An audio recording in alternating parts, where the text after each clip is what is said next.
Hey there, it's Melissa Brunetti, and welcome to the Mind Your Own Karma podcast.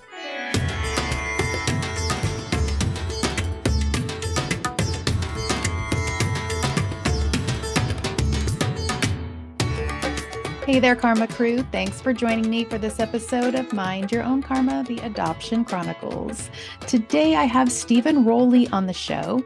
Stephen was born to a single mother at the Willows Maternity Sanitarium in Kansas City, Missouri in 1949.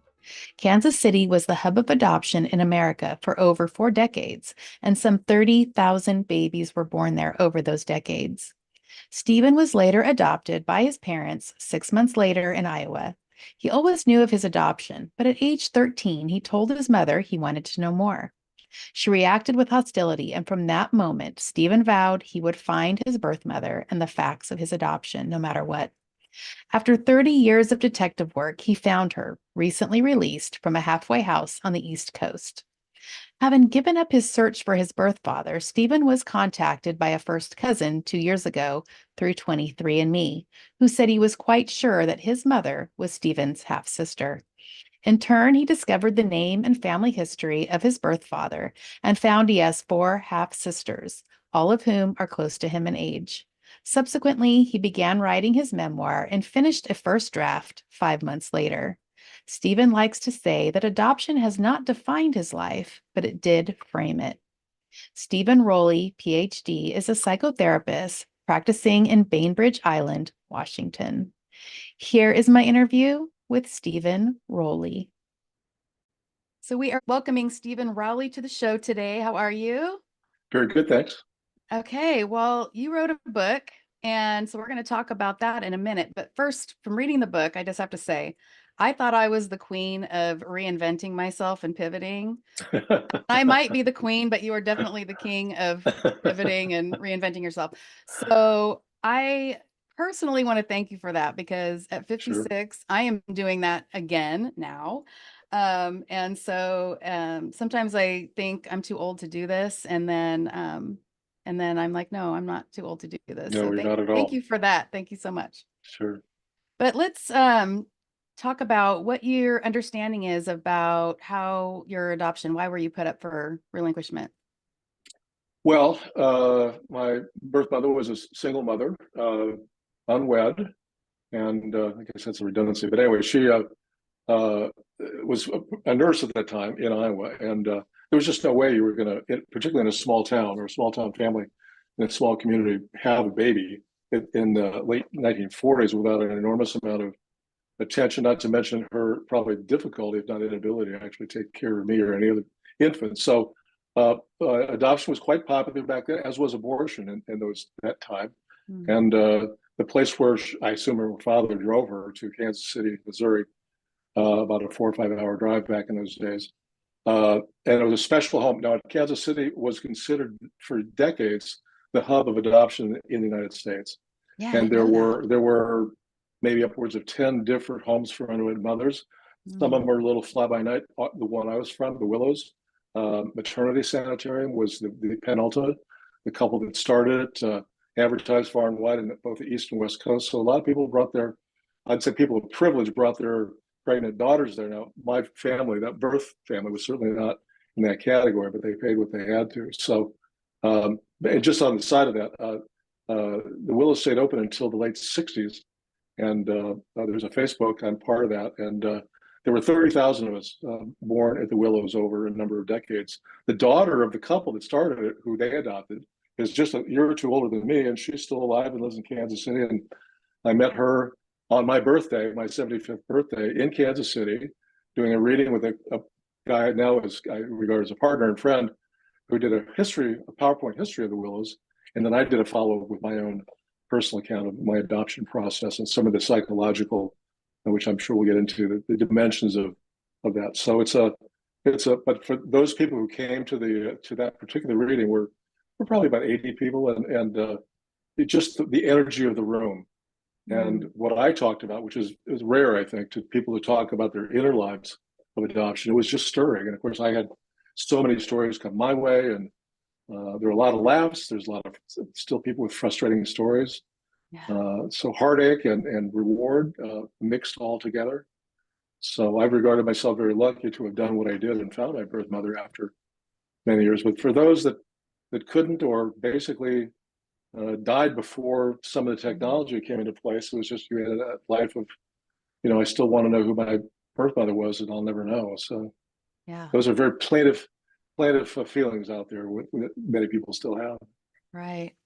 What was it like growing up in your adoptive family? My adopted family, I was 6 months after I was given up for adoption. I was in a kind of it was part of the adoption agency, but it was a place they took infants, presumably for more observation. So it's got, I forget what they call them, kind of like it's not a, it's like infant care for adopted children. So they're just, kids who are between ages 0 and 5 or 6 months, with a special mother or possibly a family. I've never been able to know more than that. So, but what I did discover much later, a couple of summers ago, is that the director of this adoption agency, American Home Finding, actually did a matching of children and adults. So I always thought adults would show up at the adoption agency and look down the way and go, "I like that one. He's cute. She's cute. I'll take that one." Yeah. And it was quite the reverse. You came and they presented a baby and said, "This is the one that we think is for you." Wow. So yeah, unusual. But they had people, women who were social workers in communities in Central and Southeast Iowa. That's what they did, among other things. They were scouting unwed mothers and had their babies, and once born, taken to adoption aid. So it was quite an operation. That's not that common, but it was. Yeah. Fortunately, it was true in my case. So anyway, my upbringing was great. My dad was a local doctor, surgeon. My mom had been a nurse, and for those standards of those times, we had a nice house, a big house, and I didn't know what. Most of us never thought about who was affluent or not. But by looking back, I realized we were growing up in, privileged circumstances, and I benefited from that, I think, my entire life. So there wasn't until later when I did meet my birth mother and two of her 3 other children by another man that I realized, and it's in the book, the letter that my birth sister wrote me, my half sister, telling me just how messed up her life had been and what I avoided. And that's the conundrum. On one hand, you want desperately to find the person that was your birth parent. And yet, in many cases, certainly mine, once you find them, you kind of go, the reunion is great, but thank God I never grew up with you.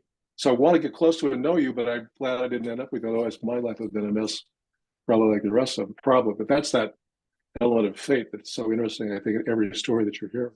That's funny you brought that up, because that was going to be one of my questions, was that she said you were lucky that you didn't grow up with us. Yeah. And I was going to ask you, how did that make you feel? Well, at the time, I think even after I received it, and I think that kind of the impact kind of grew over the years. It sort of confirmed something I knew. I think in the book I mentioned that a friend early in my own process, back in my 20s, said, "By the way, if you do find her, your birth mother, just remember it's not going to be Elizabeth Taylor. It's going to be somebody else." And that turned out to be true, physically. It was of course, it was maybe sad, but even during the whole reunion with my birth mother, going in and coming out of it, I never once had an agenda other than to meet her. I wasn't going to try to incorporate her in my life. She wasn't expecting that from me. I wasn't going to. She, was living in a halfway house, didn't have very much money. I wasn't going to be. She didn't ask, but I wasn't volunteering to get involved financially. I mean, it wasn't at all what the reunion was about. It was definitely one of the souls. So, on one hand, all that tragic circumstance just pointed out how, to me, the sacrifice that she made in giving me the opportunity that I had, and frankly, also the part of her DNA that I live off of, if you will. I mean, she was really smart. I mentioned in the book how many books she had. Yeah. Her affinity. I don't know if you can see over my shoulder. There's a picture over here where my finger is. That's a Kandinsky. That's not the same picture, but knew about Kandinsky's life in art history. Knew about politics. It was stunning to me because she'd been on the street for months and then was in a halfway house. And I was told that don't expect much. She's probably totally addled. I mean, with early signs of dementia, but that was not the woman I met. Yeah. Not the woman I spent the time with. And so the other thing equally poignant was that for all of my sort of narrative, my design, my drive for a reunion was met full force by the recognition that she had also wanted to find me as badly as I wanted to find her, and her two other children. But one I've never met a boy. They always acknowledged me. They said, we always kept one other chair at the table, the kitchen table, thinking, well, one day maybe he'll come back. Wow. You hear that and you kind of go, oh, wow. There just aren't words to be able to describe. But that drive, that yearning, which I talk about, and I find that in variations with people who have been adopted, this yearning for connection. So that if we call this some form of developmental trauma of disconnection, the yearning is one for connection. And we can talk about that way in different ways. And sometimes even the heartache of it is also adds to that mix. It's a driver, so I think as I work with clients, I think sometimes these traumatic events of loss, despair, tragedy, accidents, we don't want them. We don't want them for other people, that's for sure. But when they come to us, if we do pay attention, we realize how much more they deepen who we are. They deepen the soul. Yeah. Without that, it kind of the way consciousness is created around this, we stay locked in unconsciousness. We live in a transactional world. We don't, don't have a world of deeper connection. Yeah, definitely. Do you ever remember being told you were adopted? Did you always know you were adopted? Yes. Yeah, my mom and dad, from the time I can remember, told me I was adopted. You're the special one. We chose you. So I couldn't really say out loud, like, well, what's wrong with the other ones? Aren't they special too? But I was different from them. I was different from my brothers and sisters, and different from my mom and dad. That's not to say I'm not close. In fact, my brother's coming up here next week for a week with his wife, and so we're very close. But it's, I was just, all of their interests were things like Midwestern hunting, fishing, that kind of stuff. And I was all about intellectual pursuits and sports.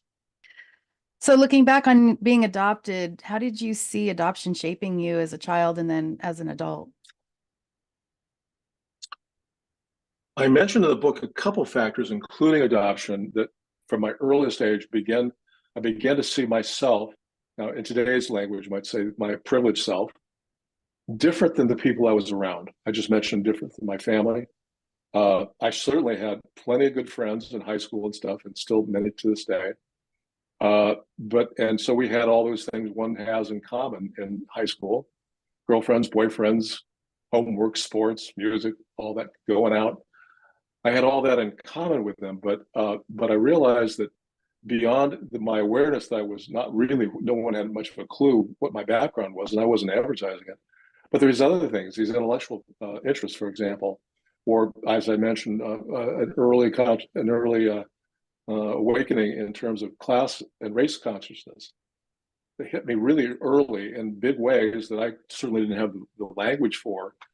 But as time went on, I realized that nobody else is thinking about this stuff.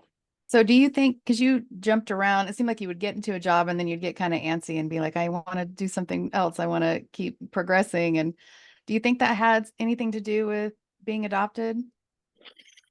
Yeah, I do. I really do. It's not something you can, drop a calculus equation and prove it. Yeah. But I think this thing about this not settled. I think I mentioned in the book.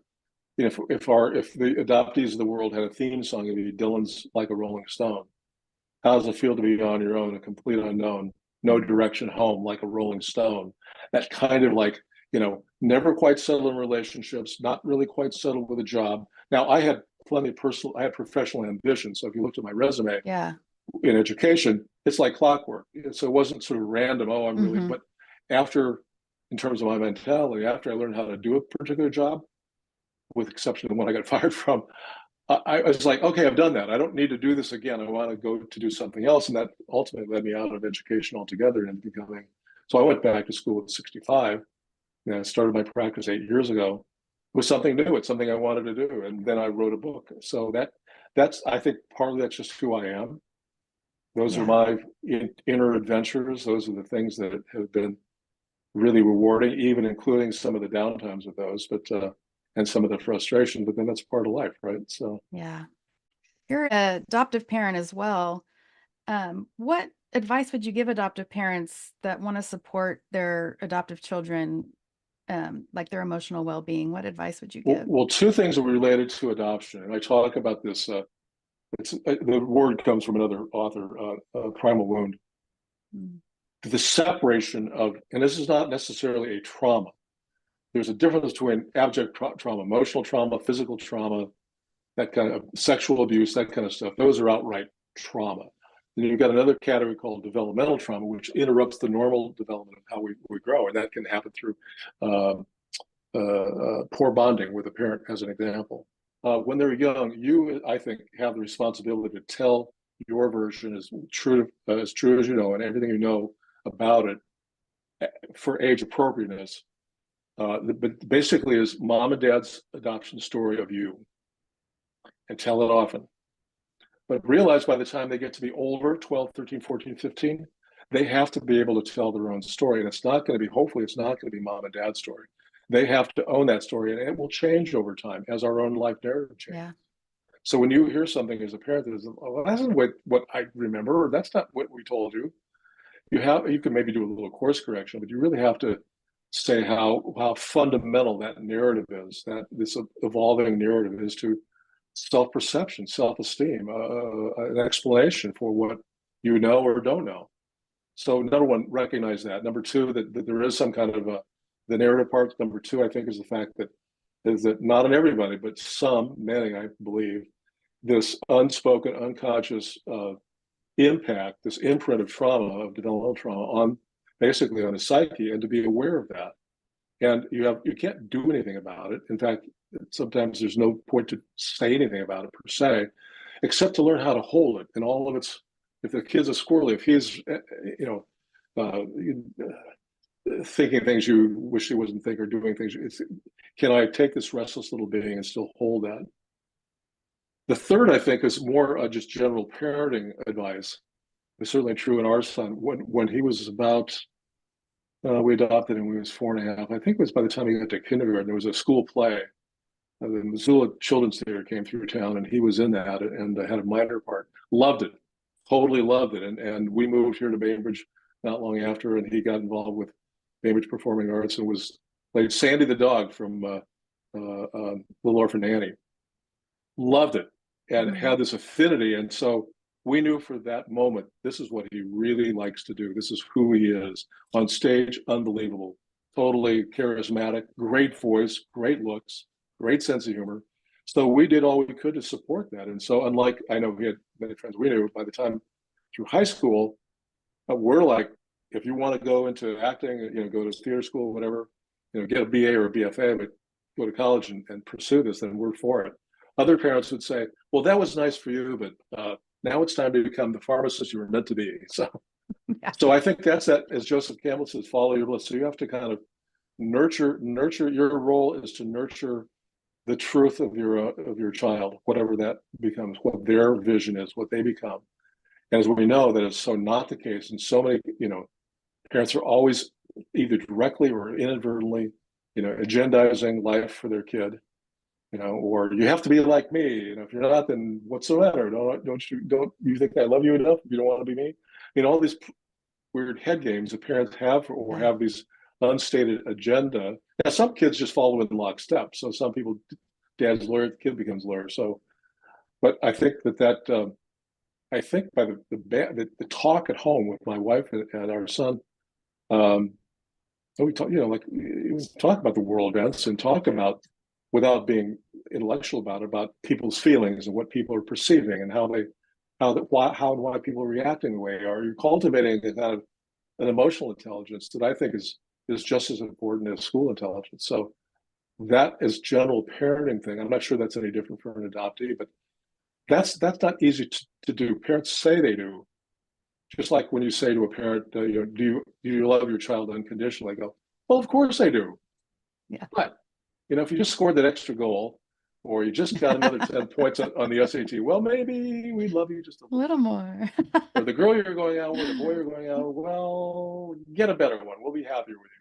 I mean, that's the test of it. And kids, as we know, are programmed to defy most of that and pick behaviors and friends that are completely aligned with parents. And it can drive parents, as I know, my wife and I, up the wall sometimes. Sometimes you're just like, you got nothing to do but just stay with it. I mean, that's where you have to kick it in unconditional love and have a little bit of trust, that a belief in the kid, belief in soul, that and the importance of having rough patches, the importance of having adversity in our lives and our child's life. And without that, you grow up.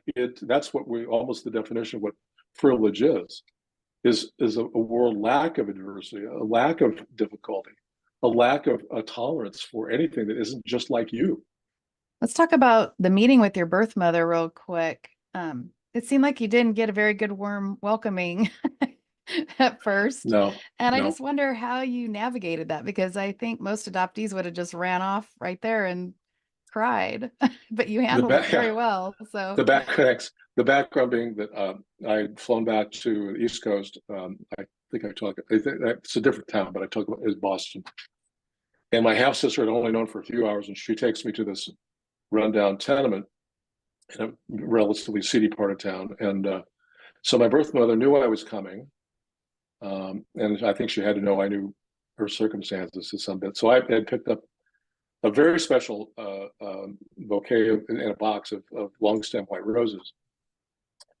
So we go into sort of daylight basement doorway, and it's dark and it's really cold, and it's December, a cold, icy outside. And when she knocks on the door opens just a crack, and my half sister says, "Mom, it's us. We're here. Steve's here. He's all the way from California."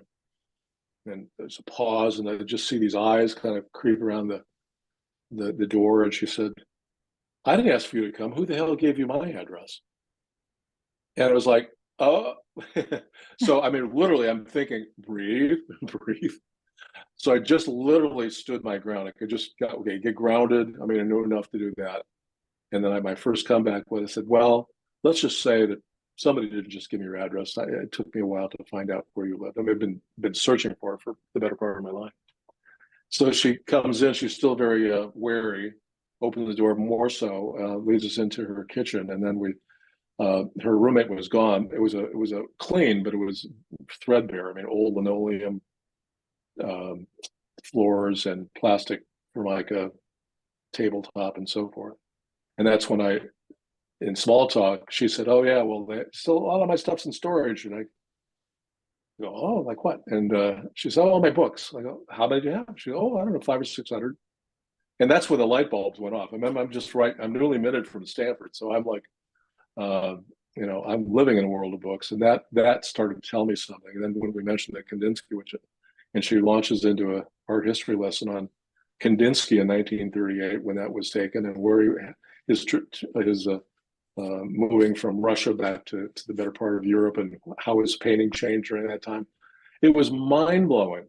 I'm like, but then I had a joke. Then I told, well, I'm not a joke teller. I have a good sense of humor, but I don't tell jokes. But I did have a Ronald Reagan joke that day, and she couldn't stand Reagan, and neither could I. I don't remember what the joke was, but I told her, and she just erupted. I mean, just a big honking belly laugh, and it got me laughing. And at that moment, something else shifted. It was like, I could feel her mind. I could feel her sense of humor, like mine. It was just one of these Spock mind melds. It's sort of like, we're just doing this. And it was just, I mean, it was like time stood still. It's like I knew everything I wanted to know. She knew everything she could possibly want to know beyond how I looked about my history. So time just stood still. And in the book, I said I dared to ask one more question, which I didn't need to ask, but that, do you remember me on my birthday? And that's when she teared up, and so did I. And she said, "Of course I do. I think of you all the time. You're my son. You have a good mom and dad. I don't forget that, but you're still my son. I never forget." Well, that was it. I mean, it could have just said, "Okay, I'm gone." I was gone the next day. And I'm describing the book, saying goodbye to her, and knowing deep inside that I wasn't going to see her again. I wasn't going to be back there, and I wasn't going to be probably seeing her again. She was in bad health. I didn't think, oh, you'll be dead in 2 years, but we tried a couple little notes and letters that never worked, and it was irrelevant by then. That soul to soul reunion was so transcendent, not just in that relationship with her, or a transcendent conclusion, so to speak, of my own quest, but something more deeply transcendent, I think, in terms of the revelation that it created in terms of soul to soul connection, of determination to find something you know existed but you can't yet find. It's not time for you to find yet. Struggling with stress, anxiety, or habits you want to change? Discover somatic mindful guided imagery. SMGI helps you access your subconscious, promoting deep relaxation and lasting transformation. Feel better, live better. Visit somatichealingjourneys.com to start your journey to a healthier, happier you. The book begins with that quote by Rilke about holding on to the questions themselves. Perhaps then one day you'll live into the answer. So it took all those years to live into the answer. Had I been first to have found the identity of her or my birth father when I was in my 20s, I can't think of any way that comes out good. I would have ruined her life, would have messed my life up. I needed to have that much time to search. Yeah. So just kept off, not quite there yet. And so that's also a lesson in not just patience, which I've learned, I use it with clients a lot, a form of spiritual maturity to have that belief in the ineffable. Later, I put words to that and talk about maybe the hand of fate. The moment it didn't seem like a hand of fate, but now I look back and I think with a lot of people, the timing of things, we can't make those things happen. They come to us.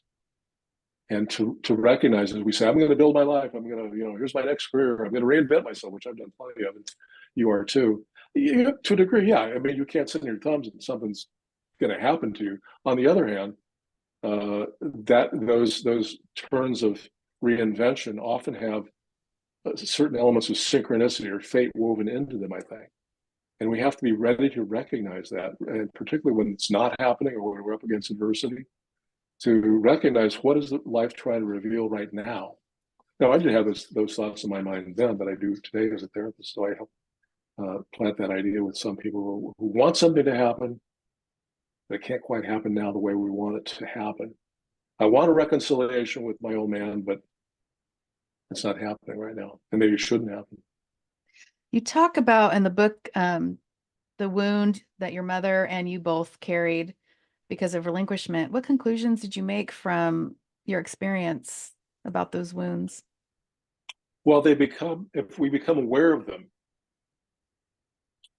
and realize that the imprint of trauma or these wounds is not a death knell.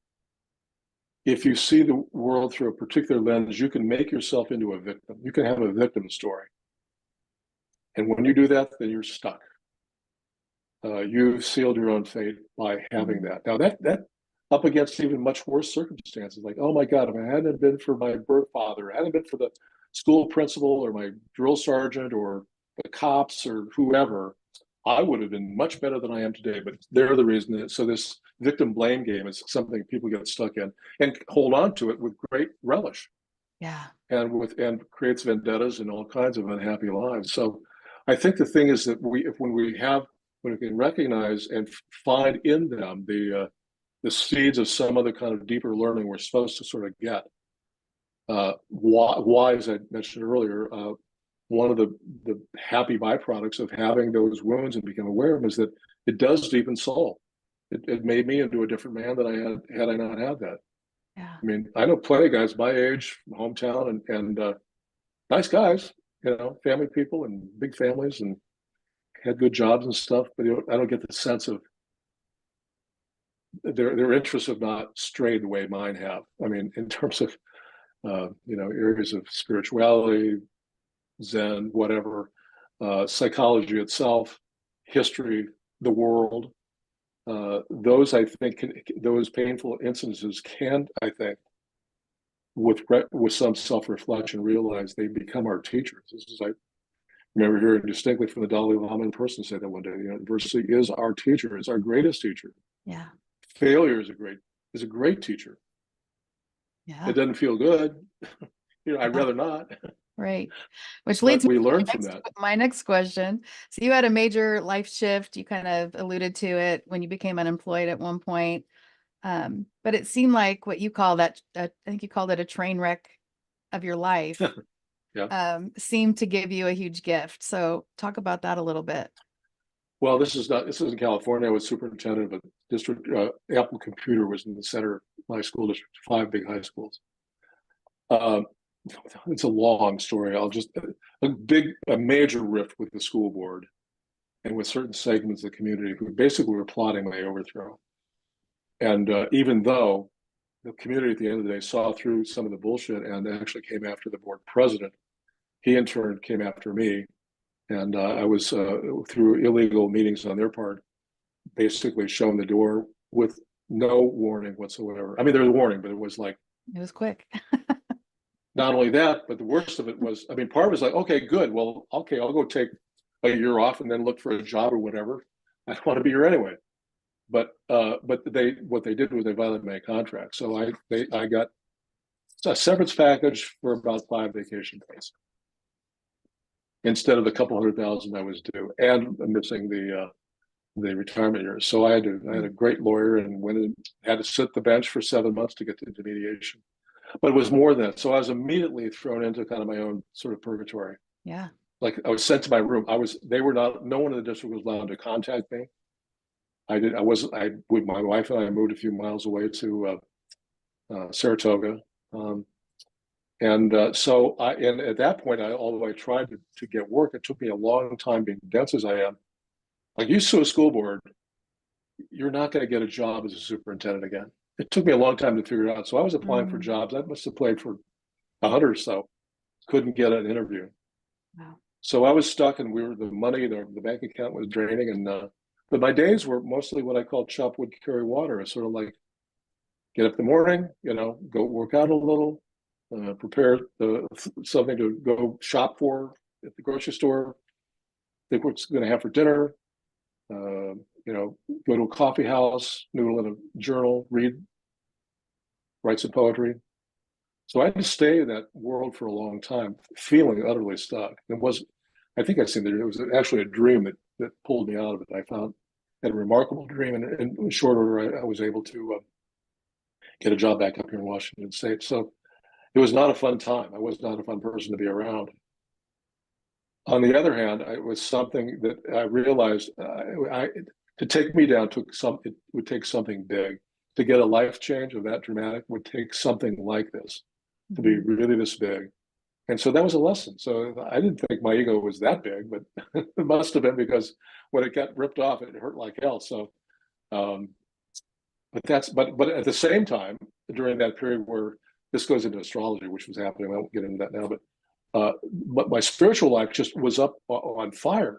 Yeah. I was in a couple of stories with several Tibetan lamas. I was with the Dalai Lama in a relatively private session, and a half dozen other major public sessions.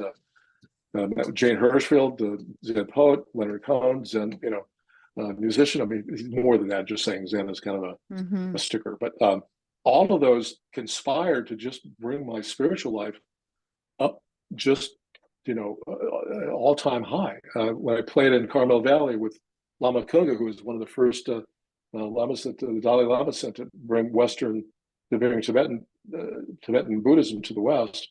I played golf with this guy and 2 other friends, and that was when no one said the F word playing golf.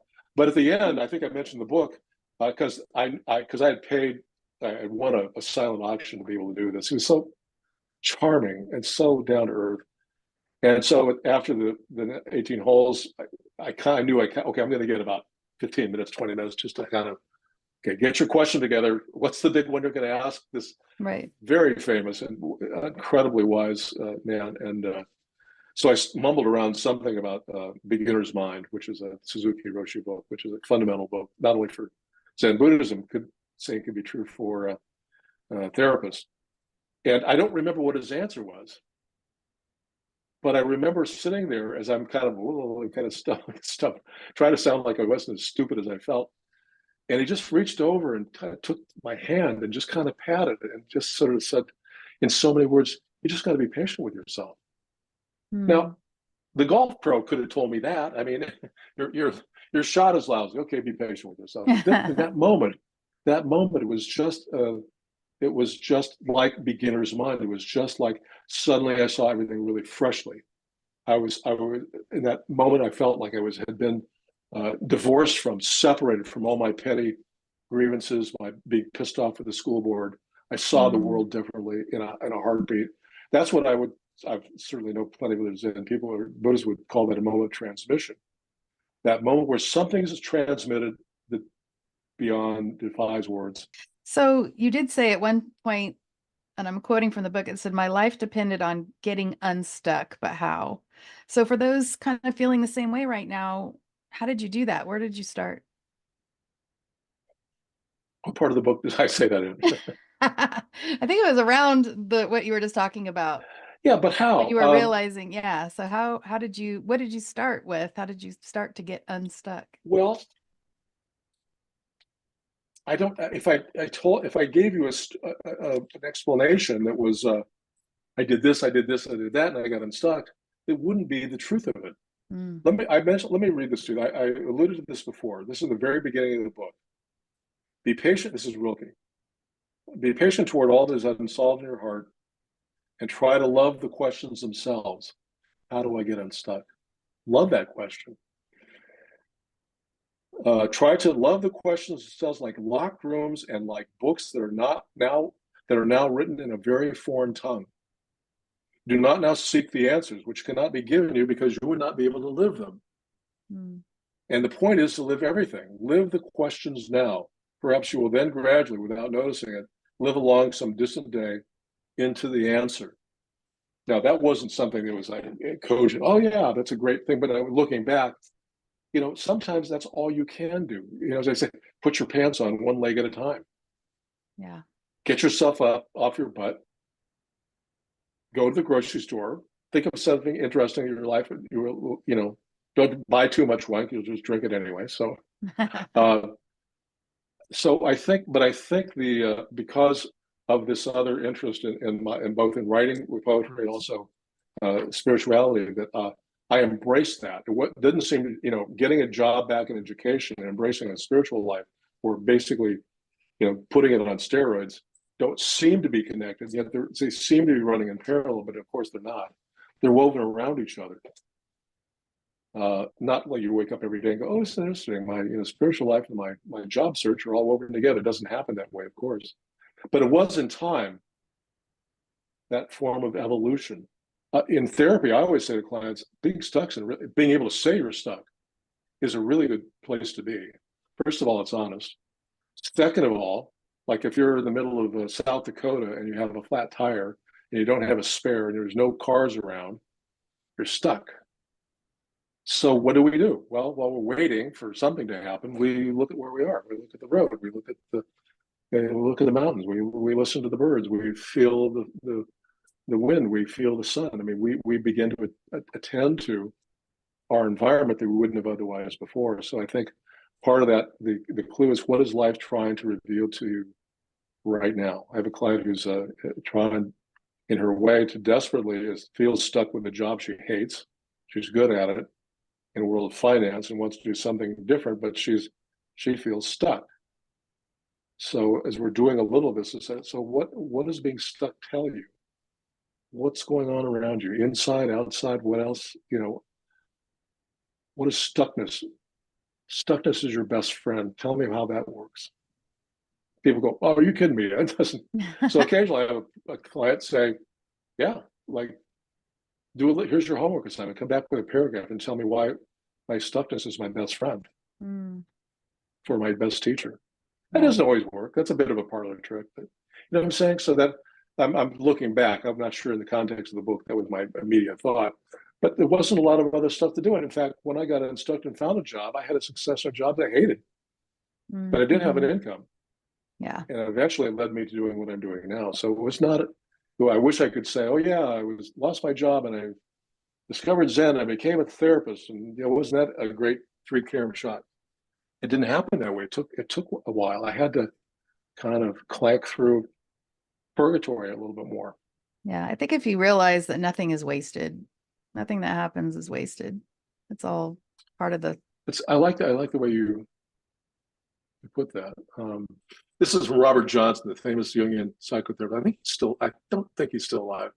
But this book, The Inner Work, Using Dreams and Active Imagination for Personal Growth, which is a book a lot of us read. In every mystery, there's always a tiny clue, noticed only by the most observant, that leads to the solution. This literary ploy actually reflects an archetypal pattern in life and in dreams. Every dream provides us with some small detail, some small clue that tells us which interpretation to follow or how to take the dream. So it's not the big action, the big monsters, the big love affair, the flying through, the being naked in the crowd. There's none of that stuff. It's like, here's Waldo. It's like, oh yeah, there's this one little thing in this dream image. Like, what is this telling me right now? Or in life, some little, when we're all wrapped up with all our little bullshit and our worries and whatever, and you just have, in my case, have my jaw dropped by the simplest act of kindness by somebody I might barely know or maybe a stranger at all, or watch something and kind of go, isn't that something? That's it's a small clue that we can learn to take with it. So yeah, let's talk about your practice a little bit. I was on your website. It seems like you have some unique perspectives and approaches that you bring to your sessions. Tell us about your approach. So my practice is, it's a depth psychological Jungian base. So I don't have a PhD in that. My PhD is in education, but I've done enough of my own work. And to broadly speaking, the depth psychological Jungian perspective acknowledges the idea of the unconscious behind our activities, our behaviors, our emotions, lie in the unconscious, or buried deep down in memory, other things that have put those things in motion. So our unhappiness may be the fact that we just got fired from a job. But even in my case, for example, it was more than that. It was a theme of rejection again, a betrayal. Like that at that time occurred to me, definitely connected to my adoption. Mm-hmm. So what I'm saying, on one hand, there's my approach is basically take people where they're at, and be curious, and continue to be curious. I try to make it as conversational and grounded, but there's times and minutes where the fun of it for me is that when I can jolt somebody in a different perspective that I hadn't even thought of myself until about 2 seconds before I said it. So people, 2 ways to look at it. People come to go, I'm going through a divorce. I need help, your help with navigating through all this stuff because I'm miserable. I want to be happier. I want to get done with it. Okay, there's a problem. We think we know what the solution is. Get out of here unscathed, as happy as possible. The second level is something else. The second is I think, personal growth. So if we put that first level as something, I want to be happier, great. But the second level is, how do I find meaning? So there's a big difference between, in this life, finding happiness and finding meaning. So for those who are more invested consciously at some point, to say, no, I just want to invest in growing myself. I've got other stuff from before that isn't really bugging me directly, but I want to go back either in time or push forward to a new level of reinvention for myself. I want to evolve, more in a way that's more important to me. So I kind of have to modulate, so to speak, the medium of which one we're in. If we're in problem solving, great. I mean, that can be really tough work. The other stuff I think is where some of my other background and helping clients be aware of mind. That's where the Zen stuff comes with the book. We become aware of our own patterns of our own thought. We become aware how our own suffering, emotional suffering, is caused in part by our clinging to the past, our clinging to a relationship. It's not to say that we can avoid painful stuff, but when we get identified and cling on to it, that's where the suffering kicks in. So when we begin to see those patterns of behavior and feeling, or the thoughts that cross our minds, it's like sitting on a beach watching clouds go by. They just go by. This is like the mind. The mind can't stop having ideas. It just, Yeah. you can slow it down. You can make it less impactful. You can't stop the mind doing for what it does. So the remedy, if there is, that's not a very good word to use, the better response is cultivating the awareness of what the mind is doing, rather than being just right there. Oh yeah, I'm obsessed with that. I'm pissed off with my ex-wife, and she won't let me have the kids like we used to because we're divorced, and da da da da da. And I'm back and forth and back and forth. Can't get happy. Pissed with her. Kids don't like me. I'm pissed with them. All that noise. So if people are willing and have at that moment, not all are, to cultivate a sense of not removal of the sense of disconnection, but removal in terms of another slightly more objective distance. It's like empathy. Empathy does not have to mean that, like Mother Teresa would say, oh, she was so empathetic. Well, yeah, but in her own way. I mean, you can't get upset with every dying person, every sick in the streets of Calcutta. You can't cry your eyes out for everybody. You have to have a different level of compassion for you to do your work. We can dive down every now and then and pull stuff up. We can learn to bring through dream work as an example. The messages that we're getting sent by the unconscious to what we need to attend to, what the unconscious is trying to reveal to us. So what we think we see in a dream oftentimes may not be.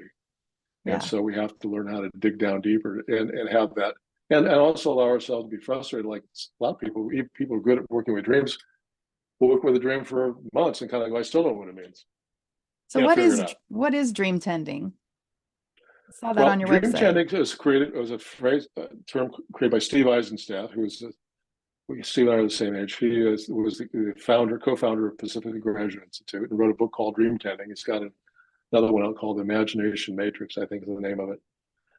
It's distinguished for what people think of being dream analysis, where every symbol, every image is a representation of something else. It's symbolic of something.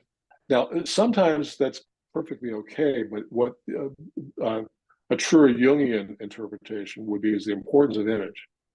So image, as James Hillman, the great, is that we do damage to our psyche by trying to attribute meanings to images rather than holding the images themselves.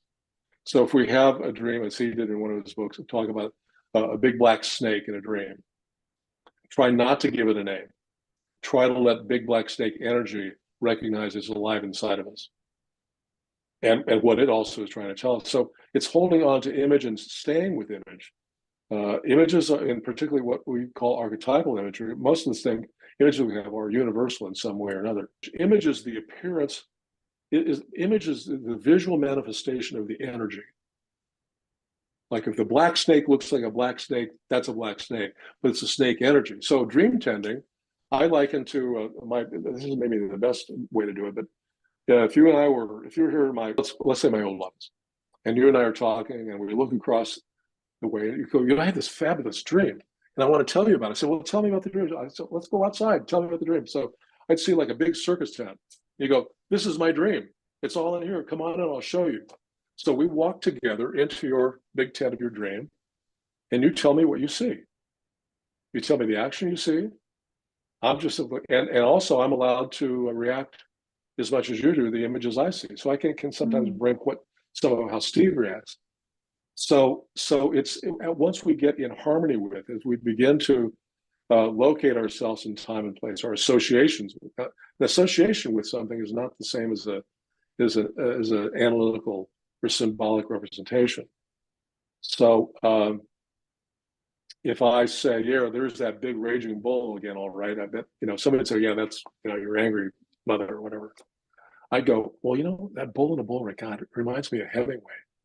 And I'm such a fan of Hemingway. It reminds me of the guy I dedicated my book to, Bob Galloway. He introduced me to Hemingway. I was in northern Spain a couple years ago. Loved being there. I loved his early part, and as a writer, I just so resonate. You see how that goes?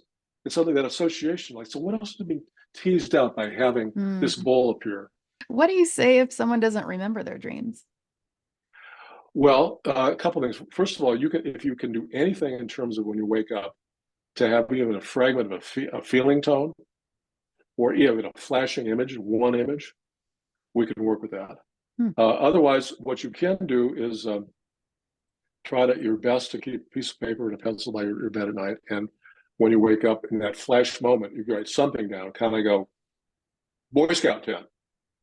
That was it. You can work with that. Okay. And if not, it's okay. I hardly ever remember my dreams, so I had to ask you that. Although after I read your book and you were talking about some dreams, I did remember a dream last night. It's been a long time. I had a client say, you know what, I had a dream. That's all it was. I'm backstage, I'm interviewing Garrison Keillor. That's all I remember. We spent an hour in that dream. It was unbelievable. Wow. So interesting.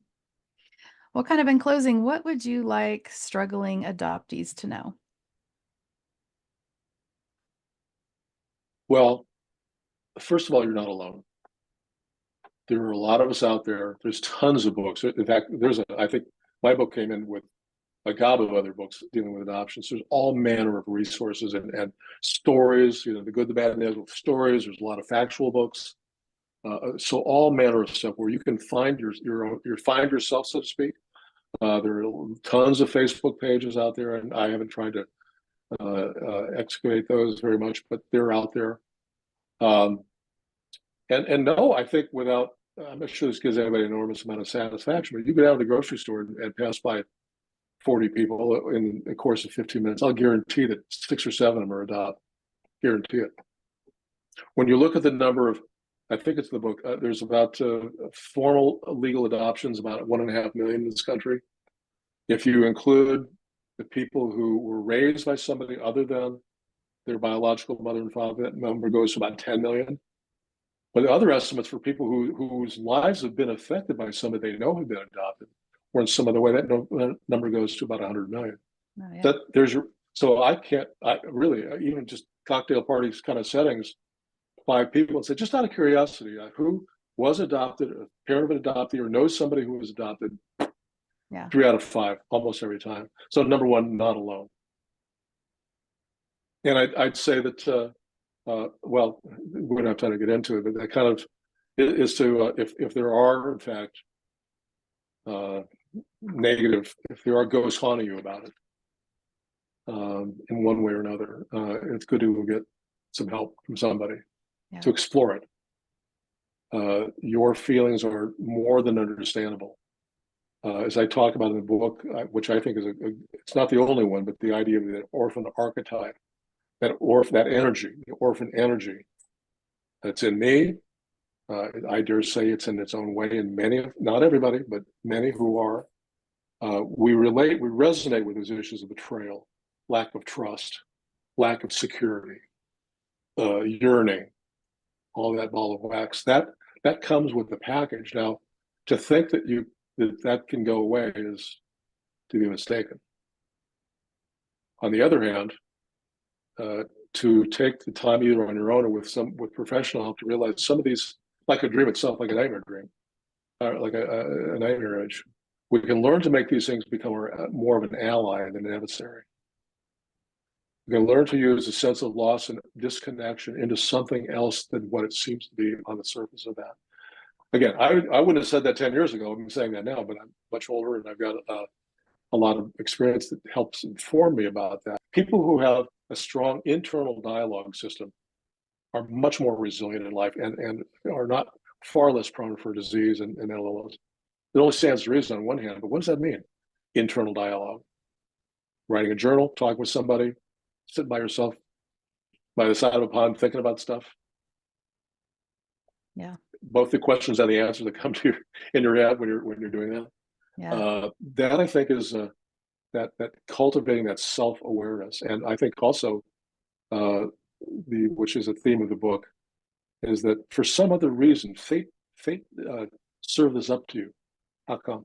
Like in the book, I mentioned Hillman talking about Plato and Plato's Republic, the myth of which the idea being that before we're born, we have a chance to choose all of our circumstances, our parents, our children, our jobs, our loves, our hates, the good, the bad, it's all laid out like a big chessboard. We've laid that out, so it's like an obstacle course in my mind. We have to jump the hoops to to get to what it is we set up for ourselves to learn. Yeah. And so when I do this with clients, I say, don't take this as the truth. Don't take it down as the truth. Just suspend animation, use imagination to pretend that it was. So you're stuck. You're in a big stinking mess. So what'd you do it for? Why did you put yourself in this really difficult place, where your ex-wife hates your guts, your kids can't stand you, your girlfriend just dumped you, and you just lost your job? So what'd you set that up for? Well, some people, I didn't set it up for myself. Well, it's like, just imagine that you did. What possibly what is it you're supposed to learn from this? So I think that's that recognition that fate, as we play with that idea, that fate is, we're not masters of our destiny. We are often reactive to what life serves up. And if we can't accept that, then we're really turning an eye to what the beauty of what life really is. Yeah. Well, getting out of that will get you out of that victim mentality and kind of show you the power that you have to create from there. Yeah. Yeah. So where can we find you and your book and your practice and all the things that you're doing? Well, I've got most of that can be answered on my website. It's Stephen ROWLEY. It's with PH. StephenROWLEY108.com. And I've got my practice. I've got all of the other podcasts I've done, articles I've read, not all of them about adoption, some about mental health in children. And I think even people who visit the website get a different flavor for the variety of therapy I do. And I think it's in the tradition that I'm hatched from. And I think for some people, it's kind of a revelation. So it'd be fun. There's another list of about 30 different books I've recommended for this, that, and the other reason. I think some people would find something in it they might really like. Yeah. I just noticed on your website, because you do somatics and dream tending and all these other things. And I feel like in bringing all those things as a possibility to your clients, like you said, you're meeting people where they're at and kind of giving them a personalized experience that way than just having, talk therapy and that's it. So that was very interesting. There's real limits to talk therapy. And you mentioned your background somatic, and I have a couple years of training in somatic called somatic transformation. I think it works really well for people. Generally, I think it's harder when you're doing work like this online versus being in person. There's a lot of therapies out there that any one of them work well for somebody. Yeah. I always say and your healing combination is different than mine. So. And some things like cognitive behavioral therapy is evidence practice. And even from my background, about upchuck, it's like evidence practice my ass. It's like it doesn't. This is what most people are trained in now. It's so superficial. It does work for some people and sometimes, but this is my own peak. It's as true of the Jungian world as any other world, and that's orthodoxy. We've got to accept a number of precepts for the way the world works, and what I'm supposed to do in that world. And if I'm not doing it, I'm not doing something right. That, I think, fortunately, went out the door for me when I started my practice. Well, thanks for coming on the show today and sharing your adoption story and your book and all the things you're doing in your practice with us today. Thanks for coming on. You're quite welcome. It's been a pleasure to meet you. Thanks, listeners, for tuning in today. And always take what you need and leave what you don't. And always remember to mind your own karma. And I'll see you next time. This podcast is created for educational purposes by the telling of adoption experiences. The views expressed in this podcast may not be those of the host or Mind Your Own Karma.